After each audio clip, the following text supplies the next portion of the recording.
ఓం నమో వెంకటేశాయ. శ్రీ వెంకటేశ్వర వేద విజ్ఞాన పీఠం ధర్మగిరి తిరుమల క్షేత్రంలో నిర్వహిస్తున్నటువంటి వైదిక విద్యలన్నీ కూడా మనం తెలుసుకుంటున్నాం. వేదాల గురించి తెలుసుకున్నాం, దివ్య ప్రబంధం గురించి తెలుసుకున్నాం, ఆగమాల గురించి తెలుసుకున్నాం, స్మార్తాల్లో శుక్లయజుర్వేద స్మార్తం గురించి తెలుసుకున్నాం. ఇప్పుడు కృష్ణయజుర్వేద స్మార్తం గురించి చక్కగా తెలుసుకోబోతున్నాం. స్మృతిలోంచి వచ్చినటువంటివి స్మార్తములని మనకు పెద్దల సంప్రదాయం. మహర్షిభి వేదార్థ చింతనం స్మృతి అని గతంలో కూడా మనం తెలుసుకున్నాం. అంటే వేదోక్త కర్మానుష్ఠానం చక్కగా జరగాలి అంటే గృహ్యకర్మల గురించి స్మార్తములు, శ్రౌతకర్మల గురించి శ్రౌత సూత్రములు అవన్నీ కూడాను మహర్షులు రచించారు. అంటే గృహ్యకర్మలు అనుష్ఠించడానికి ఉపయోగించేటటువంటిదే స్మార్తమని, దానికే పౌరోహిత్యమని, దానికే కర్మకాండ అనేటువంటి పేరు కూడా ఉంటుందన్నమాట. అసలు స్మృతి అంటే ధర్మశాస్త్రం అనే అర్థం కూడా మన లోకంలో ఉంది. అంటే మనుస్మృతి, యాజ్ఞవల్క్య స్మృతి అవన్నీ కూడాను. అయితే ఈ స్మృతికి ప్రాధాన్యం ఎలా ఉంది అంటే వేదార్థోపనిబద్ధత్వాత్ ప్రాధాన్యం. వేదార్థం ప్రధానంగా వేదములో చెప్పిన దాన్ని తూచా తప్పకుండా ఆచరించినటువంటి స్మృతికే మనకు ప్రామాణ్యము. అంటే స్మృతికి మూలం శృతి అన్నమాట. అందుకే ఒక చోట కాళిదాస మహాకవి కూడా శృతేరివార్థం స్మృతిరన్వగచ్చతు. ఆ సుదక్షిణ దిలీపులు ఇద్దరు కూడాను గోసేవ చేస్తుంటే ఎలా ఉంది అంటే శృతి యొక్క అర్థాన్ని స్మృతి తూచా తప్పకుండా ఏ విధంగా అయితే అనుసరిస్తుందో అలా ఉంది అని చెప్తారనమాట. శృతి మూలకమైనటువంటి స్మృతులు మనకు ప్రమాణములు. శృతి మూలం కాకపోతే ఆ స్మృతి మనం ప్రమాణంగా స్వీకరించామన్నమాట. కాబట్టి అటువంటి ఆ స్మృతులను అనుసరించి చెప్పేటటువంటివన్నీ కూడా స్మార్త కర్మలు. దాంట్లో ప్రధానంగా ఇప్పుడు మనం కృష్ణయజుర్వేద స్మార్తాన్ని గురించి తెలుసుకోబోతున్నాం. దీంట్లో అనేక మహామంత్రములన్నీ కూడా ఉన్నాయి. ఈ రెండింటికి కూడాను కృష్ణయజుర్వేదీలైనటువంటి వారు అంటే ఆపస్తంభ సూత్రాన్ని అనుసరించేటటువంటి వారు ప్రధానంగా 2 ప్రశ్నలు ఉన్నాయి. మంత్ర ప్రశ్నలు అని అంటారు, ఏకాగ్ని కాండ అని అంటారు, దానికే పేరు. దానికంతా కూడాను భాష్యములన్నీ కూడా ఉన్నాయి. ఆపస్తంభ గృహ సూత్రాన్ని అనుసరించి అంటే ఆ మహామంత్రములను అనుసరించి ఆపస్తంభ మహర్షి అధకర్మాణ్యాచారాద్యాన్ని గృహ్యంతే ఇత్యాదిన సూత్రములన్నీ కూడా రచించారు. మంత్రపన్నాల్లో మొదటిదైనటువంటి దాంట్లో వివాహ మంత్రములన్నీ కూడా చెప్పబడి ఉన్నాయన్నమాట. పృషగ్మంతాధేశానస్య సక్షణి వరేభిర్వరాగం అభిషుప్రసీదత ఇత్యాది మహామంత్రములన్నీ కూడాను దాంట్లో చెప్పబడి ఉన్నాయి. దాంట్లో వివాహ సంబంధించిన మంత్రములలో మొదట 5 అనువాకములు కూడాను ఇప్పుడు మన అధ్యాపకులు విద్యార్థులు చక్కగా పఠనం చేస్తారు. అదంతా కూడా ముందుగా మనం శ్రవణం చేసి శ్రీవారి యొక్క పరమానుగ్రహాన్ని ప్రార్థిద్దాం. ఇవే మంత్రములు ఈ ప్రసగ్మంతాధేశానస్య సక్షణి వరేభిర్వరాగం అభిషుప్రసీదత. ఈ మహామంత్రములే ప్రతినిత్యము కూడాను శ్రీవారి యొక్క నిత్య కళ్యాణోత్సవంలో వేద పండితులందరూ కూడాను పఠనం చేస్తూ ఉంటారు. అటువంటి మహామంత్రములని కూడా ముందుగా మనం శ్రవణం చేద్దాం. ప్రసగ్మంతాధియసానస్య సక్షణి వరేభిర్వరాగం అభిషుప్రసీదత. అస్మాకమింద్ర ఉభయం జుజోషతి యత్ సౌమ్యస్యాంధసో బుబోధతి. అనృక్షరాజమः సంతు పంథాయేభిः సఖాయో యంతి నో వరేయం సమర్యమా సంభగో నో నినీయాత్ సంజాస్పత్యగుం సుయమమస్తు దేవాః అభ్రాతృఘ్నీం వరుణాపతిఘ్నీం బృహస్పతే ఇంద్రాపుత్రఘ్నీం లక్ష్మ్యంతామస్యై సవితః సువా అఘోరచక్షురపతిజ్ఞే శివాపతిభ్యः సుమనా సువర్చాః జీవసోర్దేవకామాస్యో నాశన్నో భవద్విపదే చతుష్పదే ఇదమహయ్యా త్వయి పతిజ్ఞ లక్ష్మిస్తాన్నిర్దిశామి జీవాగోరుదంతి విమయంతే అధ్వరే దీర్ఘమను ప్రసితిందే ధియుర్నరః వామం పితృభ్యో య ఇదగుం సమేరివేమయః పతిభ్యో జనయః పరిష్వజే వ్యుక్షత్క్రూరముదచన్త్వాపాస్యై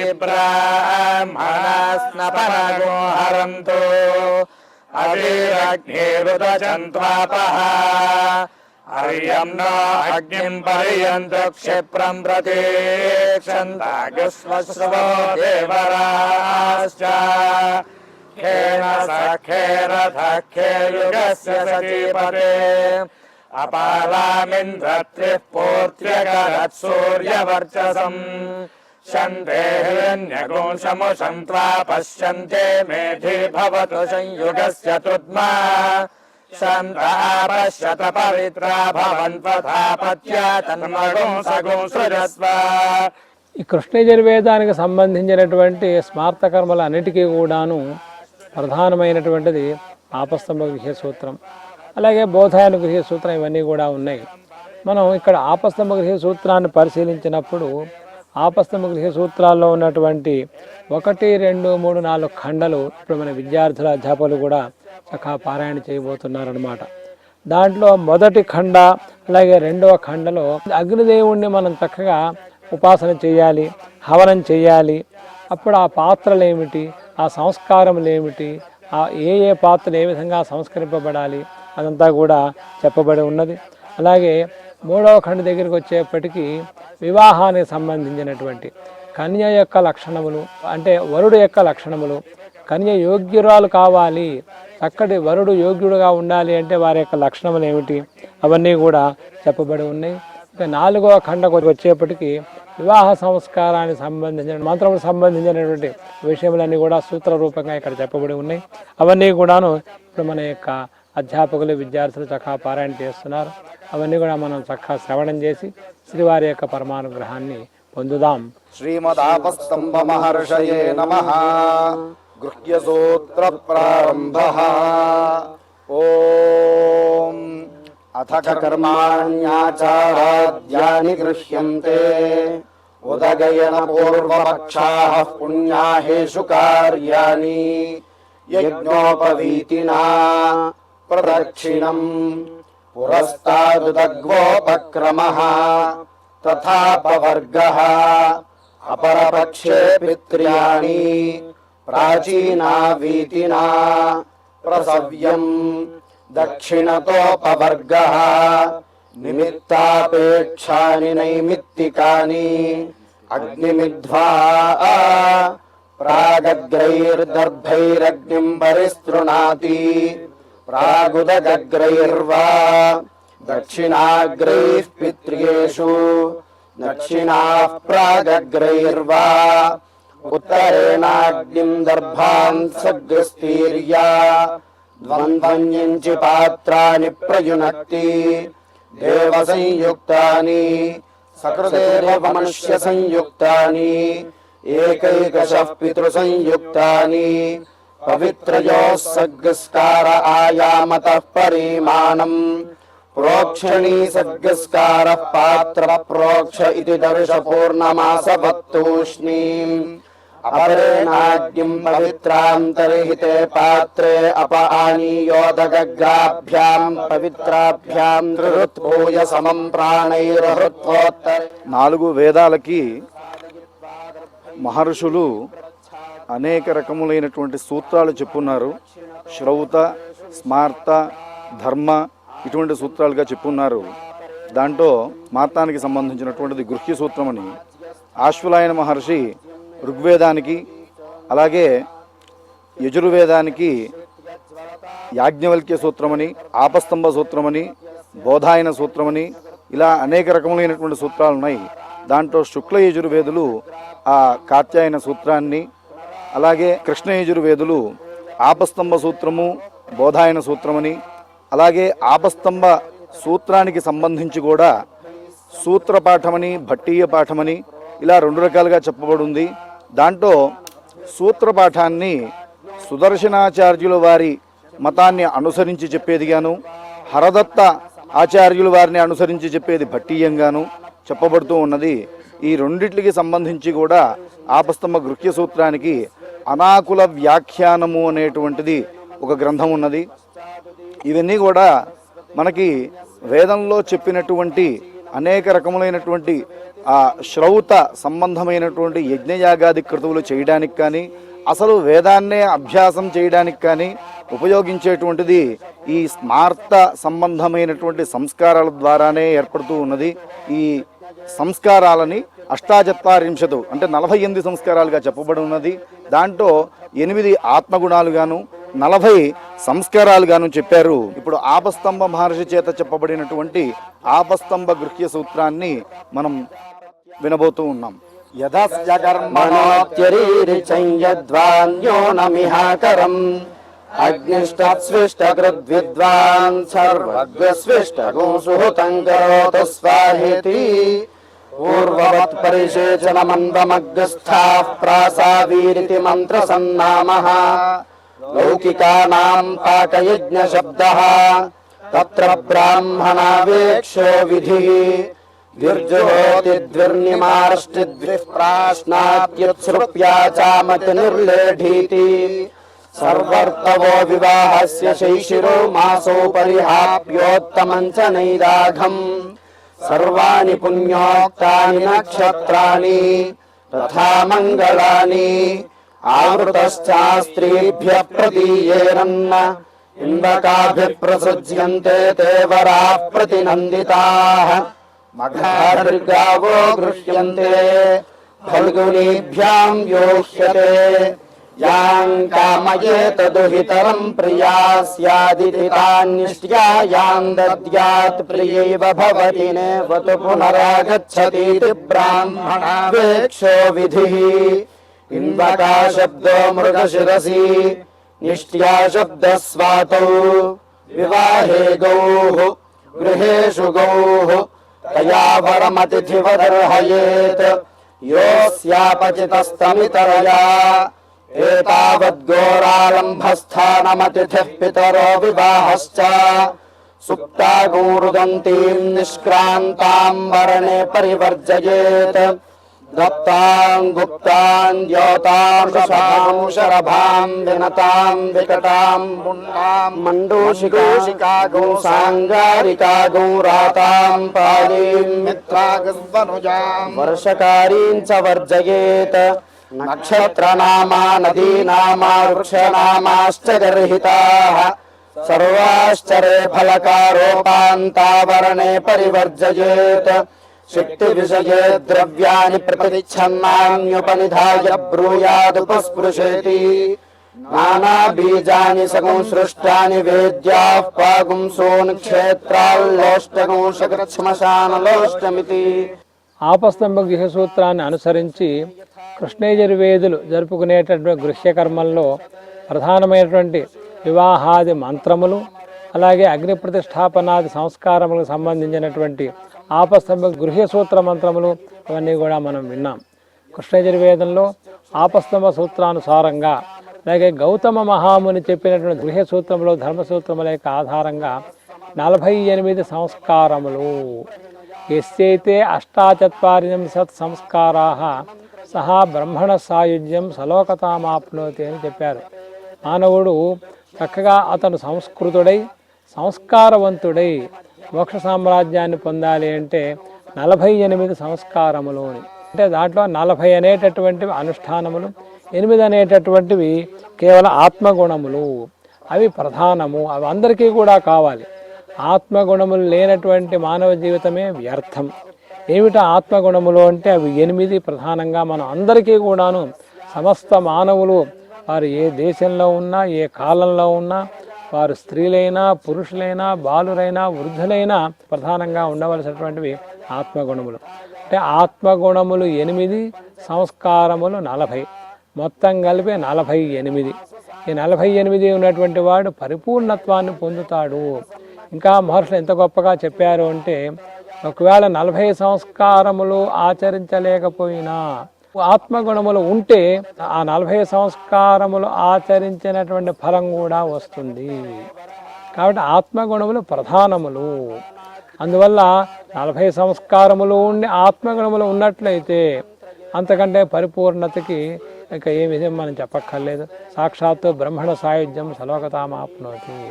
అలా కాకుండా 40 సంస్కారములు ఉండి ఆత్మగుణములు లేకపోయినట్లయితే సంస్కార ఫలం అనేటటువంటిది మనకు లభించదు అని కూడా మనకు పెద్దలు చెప్పారు.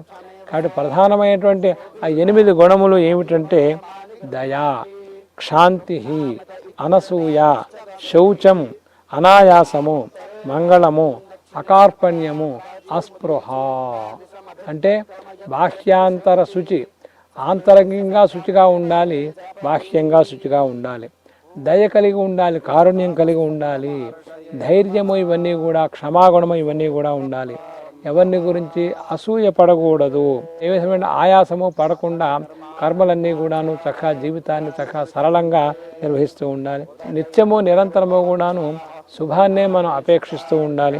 అలాగే చక్కటి ఎవరి మీద కూడా నిర్దయ లేకుండా అలా కాకుండా చక్కటి మనకంతా కూడాను స్వాతి స్వభావం ఉండాలి. అలాగే మనకు సంబంధించినటువంటి వస్తువుని గురించి మనం కోరకూడదు, అస్పృహ ఇవన్నీ కూడా ఉండాలి. ఇటువంటి ఎస్సైతే అష్టౌ ఆత్మగుణా అని చెప్తారనమాట.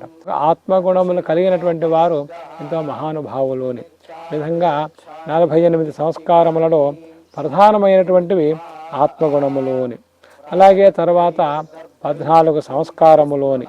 ఇందాకనే మనం తెలుసుకున్నాం, సంస్కారము అంటే సంస్క్రియతే జ్ఞానయోగ్యతాం ఆపాద్యతే చిత్తం అనేనా.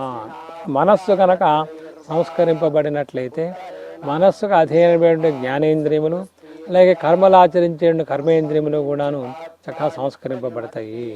కాబట్టి మనశుద్ధి కావాలి అంటే ఈ యొక్క సంస్కారములన్నీ కూడా కావాలి. దాంట్లో గర్భాధానం, పుంసవనం, సీమంతం, జాతకర్మ, నామకరణం, అన్నప్రాశన, శూలం, ఉపనయనం, ప్రాజాపత్య వ్రతం, సౌమ్యవ్రతం, ఆగ్నేయ వ్రతం, వైశ్వదేవ వ్రతం, స్నాతకం, సహధర్మచారిణి సంయోగం. సహధర్మచారిణి సంయోగానికి వివాహం అని పేరు. ఇవన్నీ కూడా ప్రధానమైనటువంటి సంస్కారములు. అంటే 8 ఆత్మగుణములు, ఈ ప్రధానమైనటువంటి 14 సంస్కారములు. ఆ తర్వాత పంచమహాయజ్ఞములు అనేటటువంటి మనం ఆచరించాలి. ఇవన్నీ కూడా ఇక్కడ చెప్పబడి ఉన్నాయి. ఆపస్తంభాది మహర్షులందరూ కూడా మనం చక్కగా అందించారు. వేదములను ప్రమాణంగా తీసుకొని వేదోక్తమైన మంత్రముల ద్వారా గృహ్యకర్మలు ఎలా ఆచరించాలనే విషయం అంతా కూడా వారు తెలియపరుస్తూ ఇవన్నీ కూడా మనకు అనుగ్రహించారు. ఆ పంచమహాయజ్ఞములు ఏమిటంటే దేవయజ్ఞ, పితృయజ్ఞో, భూతయజ్ఞో, మనుష్య యజ్ఞో, బ్రహ్మయజ్ఞ ఇది అని మనకు ఉపనిషత్తే సాక్షాత్తు చెప్పింది. దేవయజ్ఞము దేవతలను ఉద్దేశించి ద్రవ్య త్యాగము. దేవతానుగ్రహం ఉంటేనే లోకం సుభిక్షంగా ఉంటుంది కాబట్టి దాని దేవయజ్ఞము. అలాగే పితృయజ్ఞము, పితృదేవతలకి వారు ఏదైతే కోరుకుంటారో తర్పణాదులు అవన్నీ కూడా చక్కగా చేయటం అనేటువంటి పితృయజ్ఞం. అలాగే భూతయజ్ఞం, పంచమహాభూతములని కూడాను సంతృప్తిపరిచేటటువంటి పనులన్నీ కూడా చేయటం. అలాగే మనుష్య యజ్ఞము, మనుషులందరికీ కూడాను అన్నదానం చేయటం, వారందరికీ ఏ విధమైన అపకారం చేయకుండా ఉండటం, అది మనుష్య యజ్ఞం అని చెప్పబడుతుంది. అలాగే బ్రహ్మయజ్ఞం అనేటటువంటిది 5వది. బ్రహ్మ అంటే సాక్షాత్తు వేదము. స్వశాఖ అంటే అది ఋగ్వేదం కానీ, యజుర్వేదం కానీ, సామవేదం కానీ, అథర్వేదం కానీ ఆ పితృపితామహ పరంపరా ప్రాప్తమైనటువంటి వేదాధ్యయనం చేయటం అనేటటువంటిది బ్రహ్మయజ్ఞము. ఈ విధంగా 8 ఆత్మగుణములు, ఈ 14 సంస్కారములు, అలాగే ఈ మహాయజ్ఞములు ఇవన్నీ కూడా మనకు చెప్పబడి ఉన్నాయి.